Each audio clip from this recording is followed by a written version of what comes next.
Seguiremos con nuestra jornada con la exposición Práctica Segura de la Enfermería en Procesos de Preparación Preoperatoria a cargo de la enfermera Cristina Ortega, quien nos ha acompañado como participante y expositor en otras jornadas de la Fundación. Ella es licenciada en Enfermería del Adulto Mayor, magíster en Administración de Salud, diplomada en Gestión de Calidad y en Prácticas Basadas en la Evidencia. Actualmente se desempeña como jefe del Centro Médico del Hospital del Trabajador de la H de Santiago. Dejo con ustedes a Cristina Ortega. Hola, buen día.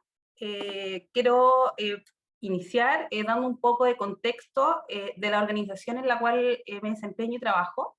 Creo importante para poder entender el impacto que esta práctica que llevamos y que tenemos implementada ha significado en nuestra organización. Nosotros somos de la Asociación Chilena de Seguridad, una mutualidad que es sin fines de lucro. Atendemos trabajadores que sufren accidentes laborales de trayecto o enfermedades profesionales, y nuestra organización funciona dando foco a la prevención para que los trabajadores no se accidenten o no se enfermen, pero sabemos que se accidentan y se enferman igual y llegan a nuestra red de agencias y hospital. Como somos sin fines de lucro, tenemos el gran desafío de que nuestros trabajadores le demos la mejor atención desde el punto de vista de calidad, seguridad, con altos estándares, pero también tenemos que ser súper eficientes en la gestión de los recursos, porque como al ser sin fines de lucro, finalmente los ingresos nuestros, las ganancias, se reinvierten dentro de la misma organización, mejorando tecnología, haciendo cambios, mejorando teniendo los mejores insumos de la última tecnología. Como por ejemplo ahora estamos haciendo un nuevo hospital, del Hospital del Trabajador, con esto mismo. Entonces, nuestro desafío es doble finalmente, porque no solo está enfocado en la atención del paciente en sí, sino que también en cómo también somos eficientes en nuestros procesos para poder dar lo mejor y tener cada vez más cosas para dar a nuestros pacientes.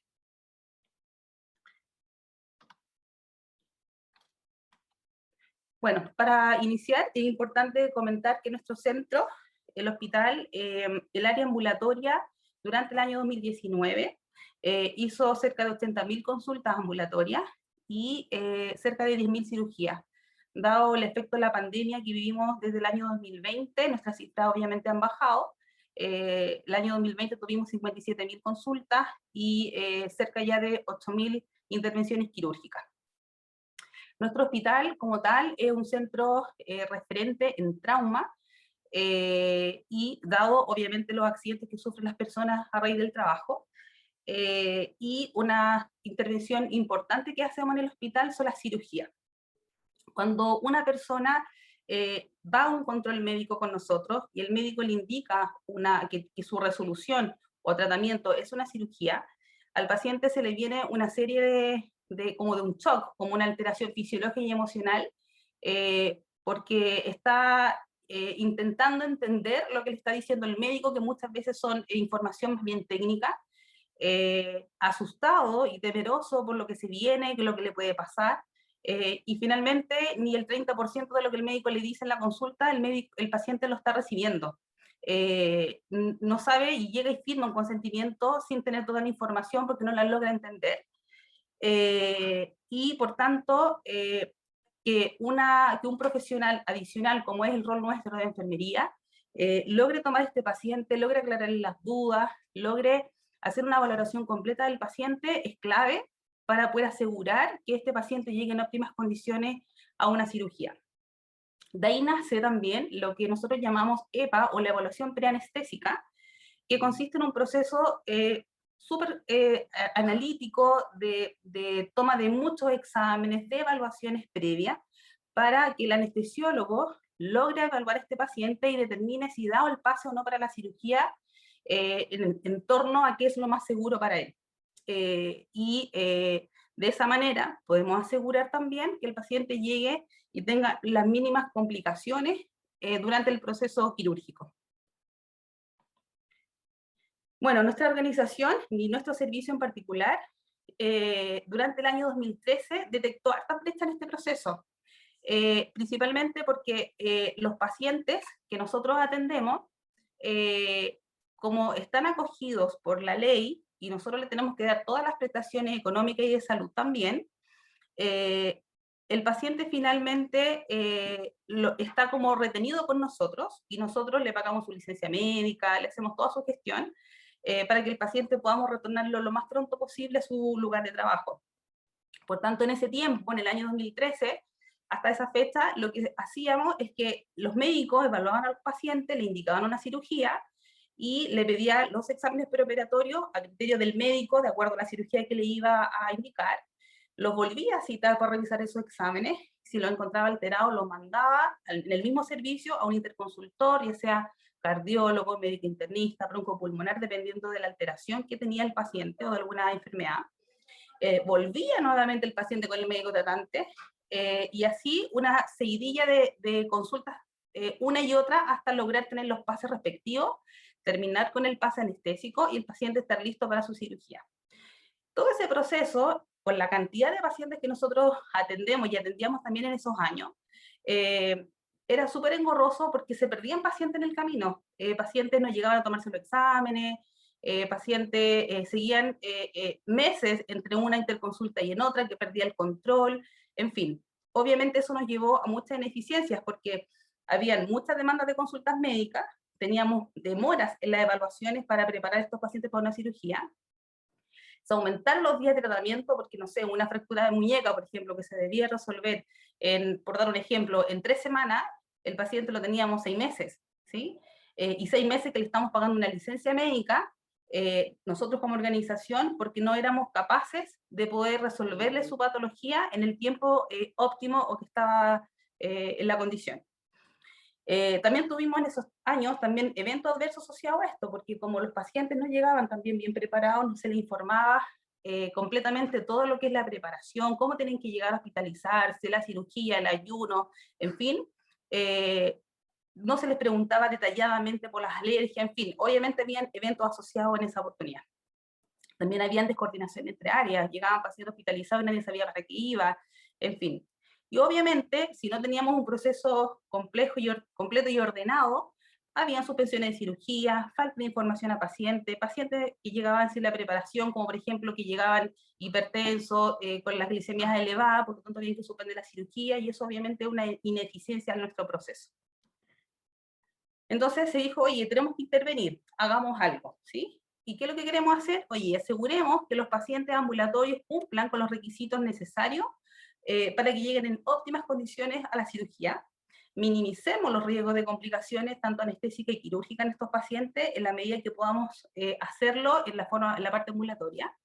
Y optimicemos también, hagamos eficiencia evitemos suspensiones de pabellones que puedan ser fácilmente suspendidos o planificado o suspender cirugía o cambiar las fechas para evitar perder la hora. También tenemos que ser eficientes, oye, no hagamos tanta consulta ambulatoria, también tenemos otros pacientes que también necesitan la consulta, entonces hagamos algo para que seamos eficientes también en las consultas ambulatorias, las cosas necesarias, y también reduzcamos gastos. O sea, por ejemplo, que un paciente venga 10 veces a una evaluación con distintos especialistas, nosotros también como mutualidad también les tenemos que generar el traslado cuando su condición no lo permite, y también hay un gasto de transporte, de licencia médica, de profesionales, en fin, es una serie de gastos que con una buena gestión de este proceso lo podríamos eficientar. Bueno, ¿qué hicimos entonces en ese año? En el año 2014 se dijo ya, vamos a implementar la intervención de evaluación preanestésica por enfermera. ¿Qué significaba esto? Es que vamos a crear un cargo de enfermera de evaluación preanestésica en donde vamos a aumentar la dotación a una enfermera en el servicio y vamos a tener también un técnico nivel superior que nos va a ayudar en toda la gestión de los exámenes. ¿Para qué? Para que este paciente, cuando salga de la consulta médica con una indicación de intervención quirúrgica, va a pasar directamente con esta enfermera. Y la enfermera, ¿qué es lo que va a hacer? Va a tomar al paciente, le va a hacer la entrevista, va a revisar obviamente la ficha clínica, va a saber de qué se trata, le va a aclarar dudas al paciente respecto a la cirugía, y una serie de valoración que le vamos a ver en las próximas láminas. Se creó también el puesto de trabajo, se creó también y se le dio un foco al rol de la educación, promoción de la salud en enfermería. Se creó una serie de folleterías de apoyo de información a los pacientes. Se creó también un nuevo flujo de cómo va a ser esta atención, que yo le explicaba anteriormente, es que ahora es obligatorio, todo paciente con indicación quirúrgica pasa por enfermera.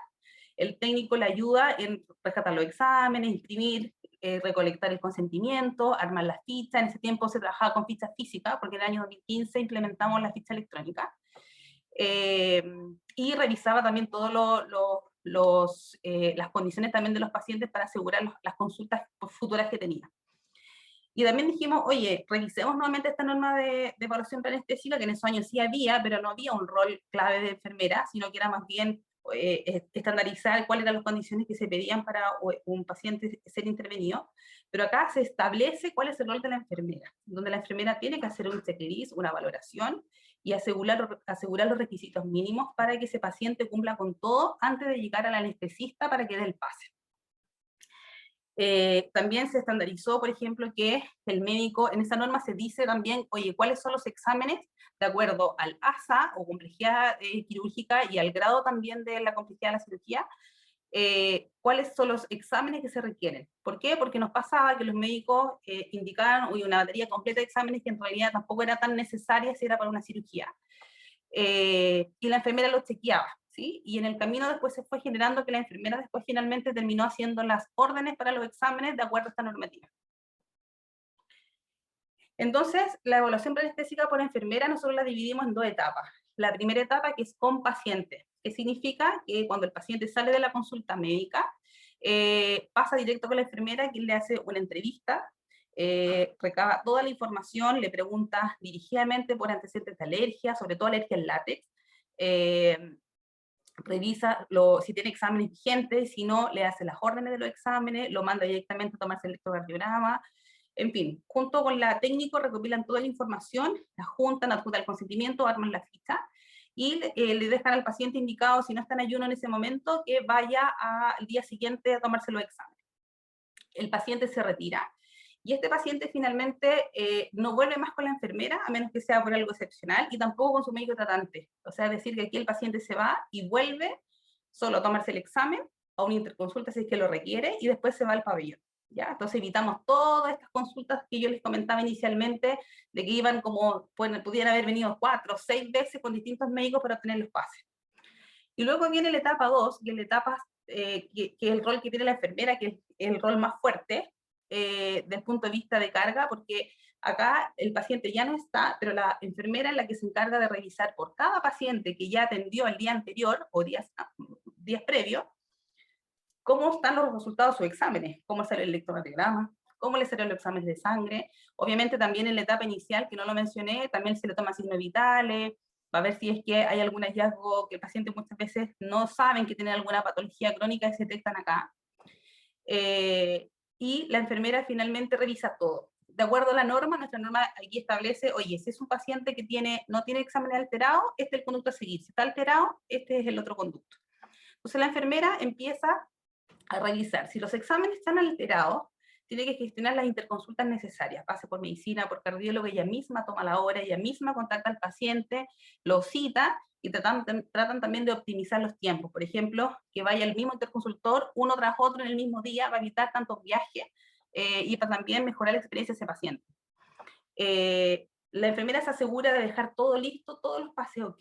O sea, si va con 3 interconsultores, la enfermera revisa las indicaciones de los 3 interconsultores, gestiona las indicaciones de los 3 interconsultores, hasta terminar con la evaluación por anestesista, quien revisa todas las indicaciones, está el pase, y terminamos el proceso con el paciente listo para ser operado.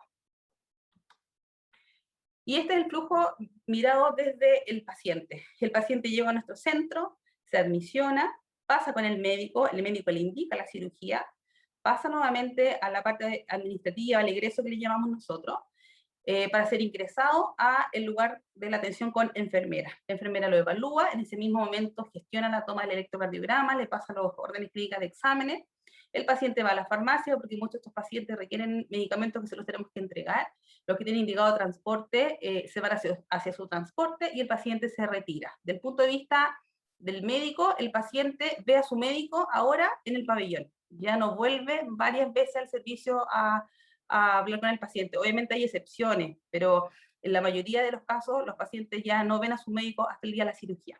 Y obviamente acá el médico Cuando lo vio, le hizo la información de qué le iban a hacer, firmó el consentimiento, le aclaró las dudas, la enfermera vuelve a chequear todo lo que el médico le indica, y luego el paciente se va. Y bueno, y la etapa 2 del paciente, acá como yo les comentaba recientemente, la enfermera revisa todos los exámenes del paciente, el técnico nos ayuda al armado de la ficha. Si los exámenes están normales y es paciente SASA 1, se hace cierre de las fichas, se hace un registro clínico y las fichas se mandan a admisión del hospital para luego gestionar el ingreso de esa ficha, el servicio donde el paciente se hospitaliza para la cirugía. Cuando son exámenes normales y el paciente es ASA 2, obviamente se gestiona, el paciente tiene que venir a una evaluación por anestesia y se le revisan los exámenes, todo lo que indica el anestesista, y se termina el caso mandando la ficha de admisión. También puede pasar que el paciente es ASA 2-3, pero tiene los exámenes alterados, y aquí obviamente el flujo es más largo porque requiere más interconsultores, pero el proceso es exactamente igual. El paciente viene, tratamos de que siempre sea en el mismo día para agilizar el proceso, y luego se termina el proceso mandando la ficha de admisión. También hay casos en donde también aquí la enfermera es clave, porque también ve que a pesar de hacer todo este flujo, el paciente de frente no se puede operar, porque el riesgo es mucho más alto que finalmente el tratamiento, ya sea por su condición, porque tiene problemas cardiológicos, toma de serie de medicamentos, en fin. Y el anestesista acá no da el pase, y aquí finalmente el paciente aquí se devuelve con su médico tratante para ver otra opción de tratamiento. O al revés, para compensarlo por más tiempo, para luego en el futuro volver a agendar la cirugía. Bueno, y así funcionamos el 2014, 2015, y ya en el 2018-2019, ¿qué se hizo? Bueno, se nos vino un gran desafío como organización, plasmado bajo el eje estratégico de valor social que tenemos definido, y quisimos, oye, ¿cómo nuestra infraestructura y nuestra tecnología la podíamos poner al servicio de la comunidad? Y es así que participamos en la licitación para resoluciones quirúrgicas de pacientes del Ministerio de Salud que estaban en lista de espera por mucho tiempo. Para hacer esto, ¿por qué lo menciono? Es que esto lo hicimos justamente con este flujo. De hecho, la enfermera que participó en ese tiempo implementando todas estas prácticas, que hago aquí referencia a ella porque ella ha sido pionera en esta práctica, que es Mónica Barragués, ella se trasladó a otro lugar en el mismo hospital y se hizo cargo de todos estos pacientes. Ella aplicó el mismo flujo que yo le estoy explicando, y finalmente para el paciente su cara o su referente de entrega de información y de todo el flujo era siempre su enfermera, que era Mónica. Y con este mismo flujo logramos hacer en este periodo 2018-2019, hicimos 867 intervenciones quirúrgicas, lo cual fue súper exitoso porque de verdad esto fue un desafío súper lindo, además porque los pacientes llevaban años esperando una resolución quirúrgica, y cuando uno los contactaba para decirle, oye, lo estamos llamando del Hospital Trabajador para resolver su problema, los pacientes lloraban, porque de hecho pensaban hasta que era una estafa, porque era tanto el tiempo que llevaban esperando que no lo creían. Entonces después que lo tomara una enfermera, que le hiciera todo el seguimiento, que lo orientara, le hiciera todo este proceso que yo les explico, los pacientes estaban felices. Entonces, si bien tuvimos todo un proceso, digamos, de aumento de carga en ese tiempo, porque fueron intervenciones adicionales de todas las que nosotros teníamos planificadas, fue un proceso muy lindo y una experiencia que, oye, como organización nos sentimos súper orgullosos y queremos volver a hacerlo en el presente. Bueno, después vino la pandemia, como ya todos sabemos, 2020-2021, y tuvimos que reinventar nuevamente nuestro proceso. ¿Qué hicimos? Incorporamos el EPA telefónico, dado el tema del cumplimiento de los aforos, que se estandarizó aquí para no hacer a los pacientes esperar o venir, y necesariamente los contactamos por teléfono, y la misma entrevista que la enfermera se la hacía en físico, se lo hacía por teléfono. Se incorpora EPA TENS, que significa, y dijimos, oye, como también tuvimos temas de que nuestra gente también se enfermó, con licencia médica, en fin, dijimos, oye, ¿por qué los ASA 1, pacientes ASA 1 que son prácticamente normales, que no tienen mucha gestión que hacer, no lo toma el técnico en vez de la enfermera? Y probemos. Y así se hizo. Se probó y funcionó súper bien. Las técnicos fueron capacitadas, también fueron aprendiendo en el camino, pero ellas participaban. De hecho, las mismas que antes participaban en el proceso con la enfermera fueron las que tomaron este rol. y así funciona hasta el día de hoy. Todos los pacientes que son ASA 1 pasan directo con la técnico y es el mismo flujo que la enfermera, pero hacen los casos al tiro, porque obviamente son pacientes sin complicaciones, pero si detectan que finalmente el paciente fue mal clasificado, y que nos pasa, por ejemplo, que en realidad el paciente no era ASA 1, era ASA 2 por índice de masa corporal, por ejemplo, lo pasa directo con la enfermera. Incorporamos también la toma de electrocardiograma en el servicio, porque hasta antes de esa fecha el electrocardiograma se tomaba en el centro médico que está al lado del hospital, y desde el punto de vista de experiencia del paciente tenía que trasladarse en otro lugar, era más tiempo, el informe del examen se demoraba 24 48 horas, mientras que acá en el servicio el examen se toma y en 2 horas está listo. Así que se incorporó mejorando también la oportunidad de resultado, pero también mejorando la experiencia del paciente para hacer un proceso mucho más fluido.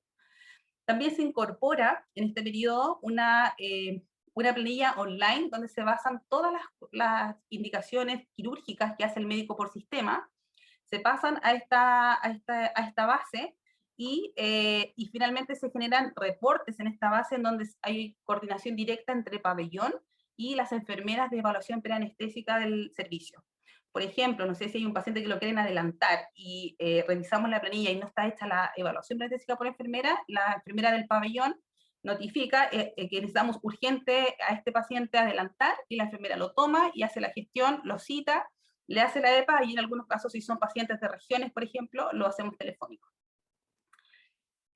Otra cosa importante de que implementamos fue también que la enfermera que yo les comentaba anteriormente, que implementó todo esto, también se incorporó, se fue del servicio y se incorporó a un nuevo cargo en el pabellón, donde ella hace un chequeo incluso más específico de todas las cirugías, no solo las ambulatorias, también de hospitalizados y todas las cirugías planificadas, y ella hoy día está desde la otra parte del hospital, de la cirugía o del pabellón, haciendo alerta respecto al seguimiento que están haciendo las enfermeras en el servicio ambulatorio.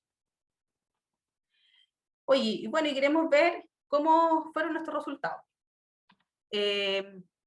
Acá les muestro desde el año 2014 a la fecha. No tenemos datos más antiguos porque acuérdense que esta intervención partió en el 2014, entonces 2013 era este proceso sin rol de enfermera. Y vemos la cantidad de pacientes evaluados. Les traje esto porque yo veo los números y yo digo ya 2.800, 3.338 personas que pasaron por una enfermera.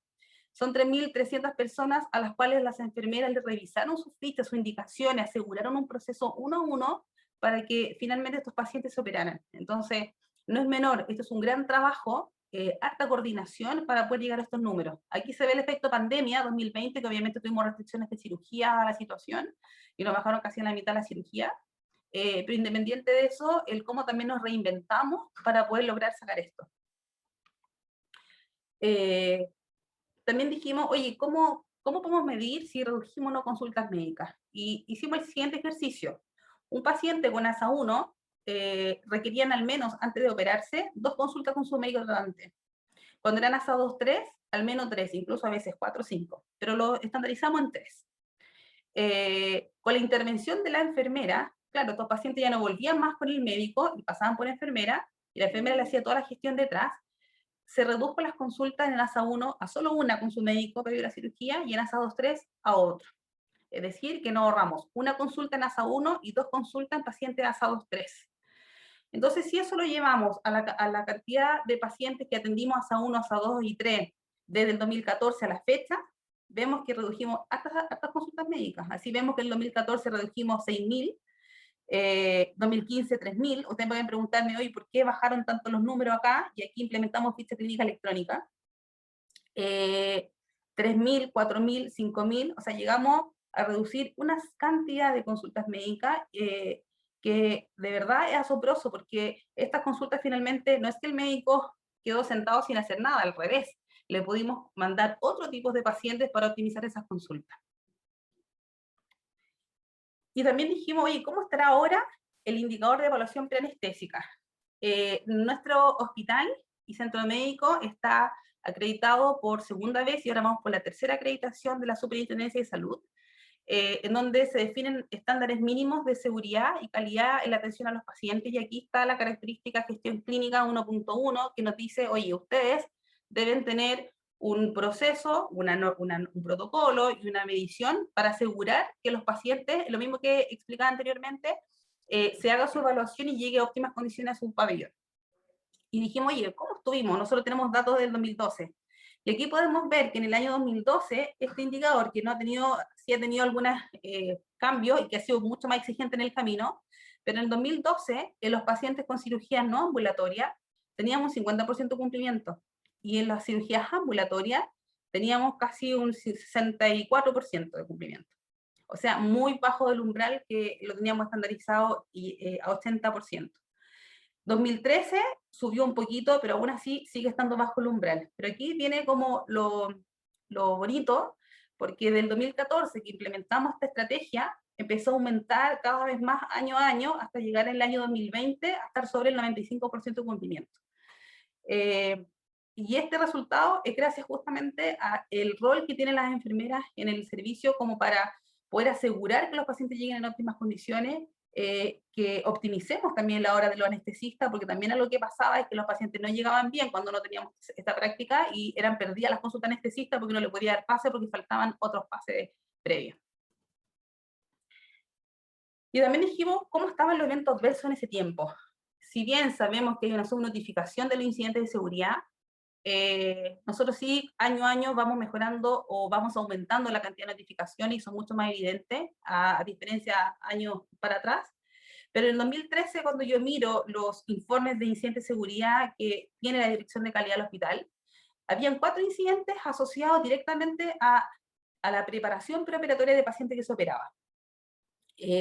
Los cuales obviamente el impacto que significa un evento adverso para un paciente y toda la envergadura en sí de un incidente.